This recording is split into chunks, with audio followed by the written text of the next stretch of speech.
Time now for Interactive, and Aisha Ibrahim is here. Good evening to Aisha. Good evening, Israel. And like we always do, the interactive segment is brought to you by Airtel. You can now take your social media gadgets. Let's get interactive and get the conversation heated. We are on Facebook at Joy News at TV. We are also Joy News, facebook.com/Joy News on TV. We're also on twitter.com/Joy News on TV.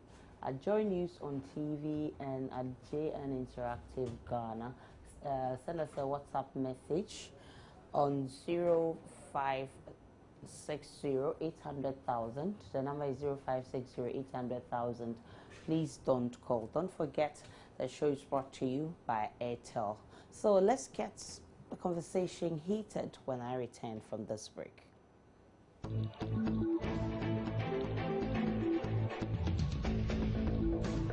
Joy News Interactive.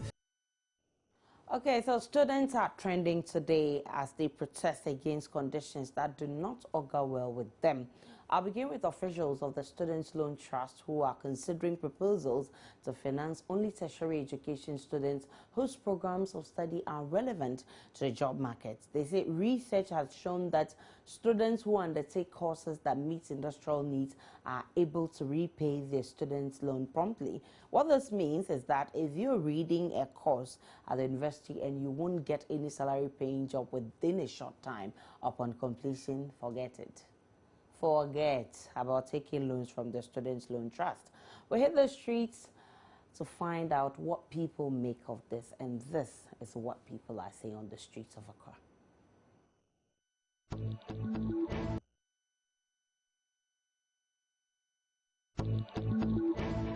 I think it's actually not really relevant to say that someone's choice of study is not relevant to the job market. Everybody can actually come up with anything that they want to do. They can study whatever they want to actually do. So at the end, as long as they're happy, so the job loan is necessary for everybody, not just the relevance to job motivity.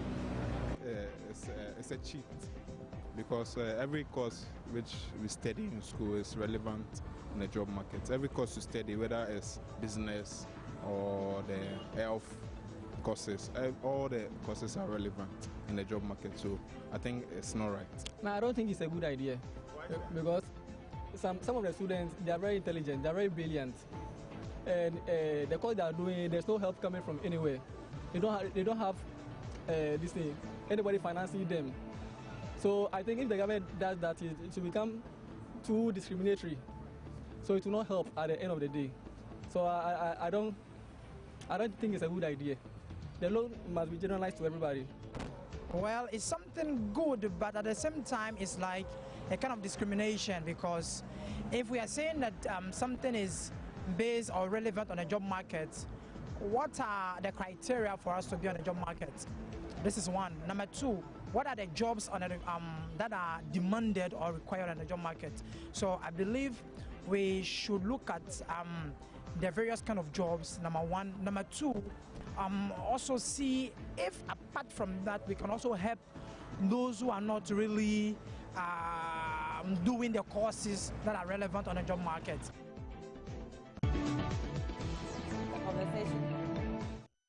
On Facebook, a lot of messages are coming. Israel, what are people saying on Facebook? All right, so we posted a story, and about 4 hours ago, the story is actually on my Joy Online. So we posted a story here on our Facebook page, and Elias Ibrahim says, which are those courses irrelevant to the job market? He's asking that question.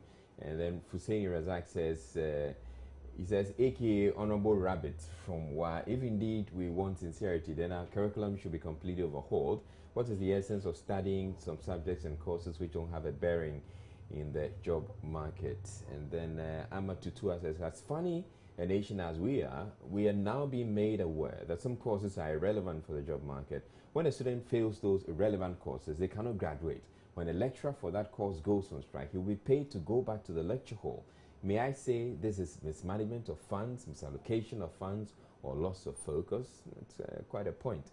Katie Wonder says, how does SNIT know the program of study that's relevant to the job market? And how can SNIT say you have been placed in the wrong faculty when there's no job available for everyone that comes out of the university. In addition, there's nothing like industrial programs, period. Nowadays, it is either whom you know, how much you can spend on getting a job, or God's on your side. That counts. This research makes no sense at all. And then David Nana Kwesi Amakwa says, in modern world, the programs or courses we undertake doesn't affect the work we do. We go to school to open our thinking capacity. I know of one accountant who was a tourism student, and he's working seriously to the betterment of that company. SNIT must not even initiate that. They should think of a way of increasing the quality of their service. I think pretty interesting points being made. And a lot of messages also coming on WhatsApp here. Murphy says it's not a good idea because all courses studied in the universities are relevant. Other messages coming in. Salman says, it's not the course that matters, but rather the unemployment rate in the country. And Emmanuel Drafo says, this government, I usually say, can't help this country, especially in the educational sector, from scrapping allowances, delaying so-called students and student loan, and later footing it. Okay, I think he's referring to our next issue of discussion. And Prosper from Zuarungu says, if the government think other courses are more important, then they should take off those courses from the institutions. They should not make students look down on other courses. In short, they should not use the course for politics. We have some messages on Twitter. No, we don't have messages on Twitter. Okay, so we're still talking students, because I told you today students are trending because some students from various universities stormed Parliament today to demand for clarity on whether or not they are to pay utility bills in public universities. According to them, the university authorities told them in a meeting they had earlier on that they will be paying electricity and water bills. My colleague went there to find out exactly what was going on.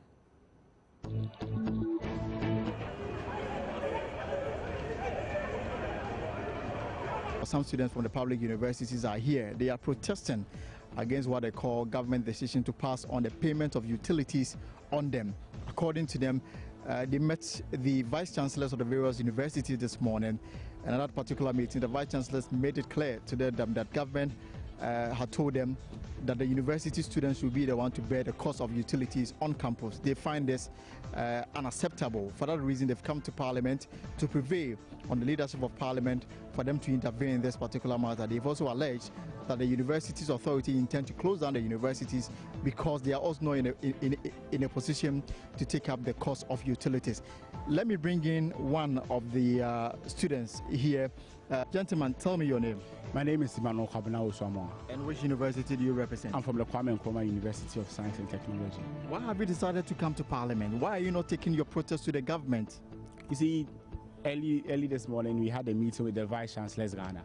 And during that meeting, the Vice Chancellor's Ghana communicated to us that government has indeed written to them to charge electricity, to charge for utility bills. But this is different from the position that government communicated to us. I think the problem here is that government, through the Education Ministry, they write to the students telling us that we are not going to pay for utility. This same government, through the Finance Ministry, they also write to the utility companies and also write to the vice chancellors that indeed the students of Ghana are going to pay. So we posted the story on Facebook, and we've gotten some comments coming through. Nana Kofi Asare says, why shouldn't they pay? Who uses electricity without paying? Kweku Timing says, ha ha ha ha. And then Jason Amesh Knight says, more vim. And Anna Fordon Rogers says, politics is dragging Ghana slowly to the grave. Everything is retrogressing. Why? Hey Ghanaians, wake up. Dovi Edem Komlan says, it actually time students start paying for utilities just like you do in private hostels. Government should come out boldly and declare. And then Apusiga says, people will enjoy free utilities, subsidized fees, etc. And when they are done with studies and employed in the public sector, they turn around and hold the country at a standstill or to ransom. Students ain't loyal. Politicians ain't loyal. In fact, Ghanaians ain't loyal. Hashtag we ain't loyal. And on WhatsApp, a lot more messages coming in. I don't think no students should be worried. They are the thinkers in terms of science and technology. They already have the alternative solution to electricity. And the other one says you didn't add your name. I believe so, because we don't know which of the ministry is telling us the truth. Yenchia Kujowari from Bawe. The other one says his name is Afalasius Alafulatus from Ho. Why should I have to pay utility bill when the course I'm doing is not relevant in the job market? This is from Alafulatus from Ho. And the other message is this coming from Ashongma Ali. He says they must pay. Why not? This is from Ali from Ashongma. We have a lot of your messages coming in. We'll be back with more interesting issues plus your messages.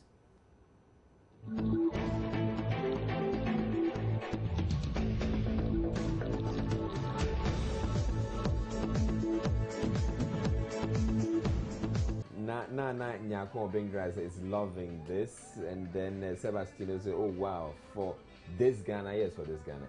Jessica says, "They don't know why they okay." And on WhatsApp, we have some messages coming in. He says, pregnant woman, that's nice. And Dawood from the Upper West region says, why should, anyway, this is not on the pregnant woman. Says, hey, this women of today, this is from Amenin from Koforija. This is interesting. And someone says, he didn't add his name, he says, I think this is an exercise. And a lot of your messages coming in. This one says, Nehad says, it's well noted, I will dance more the next time I become pregnant. Lessons well learned.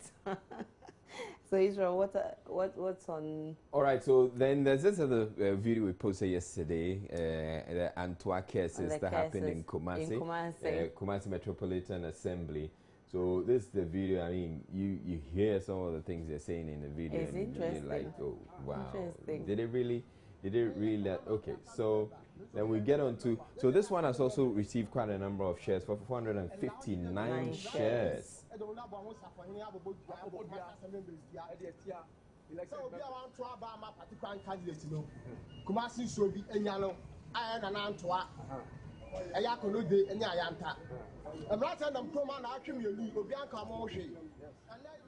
Okay, so let's hear the comments. All right, so 459 shares. Tahiru Brown says these guys are not serious.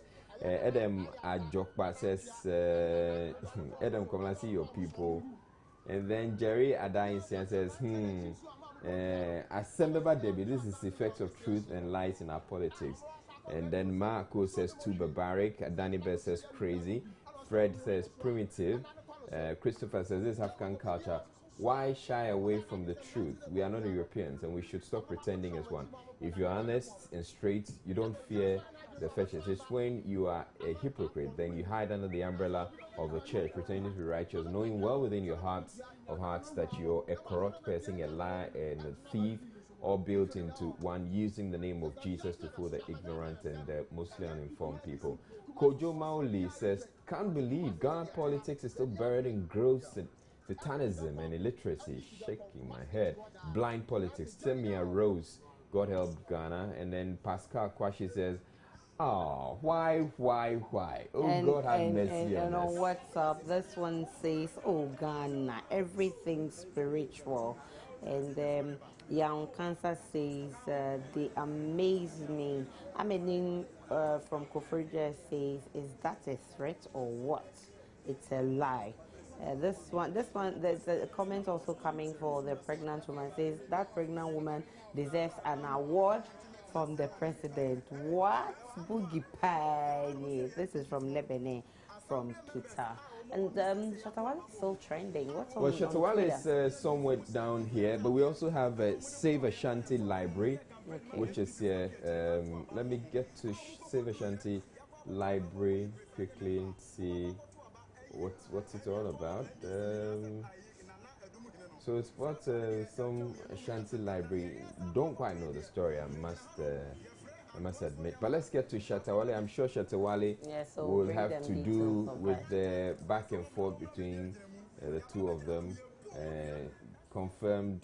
Look at the number of stories here under the Shatawale hashtag. Well, that's all time will allow us on the most interactive show and your most exciting segment. My name is Aisha Ibrahim. Have a good evening. Israel, over to you. All right, thank you very much, Aisha Ibrahim. That's it for Joy News Interactive.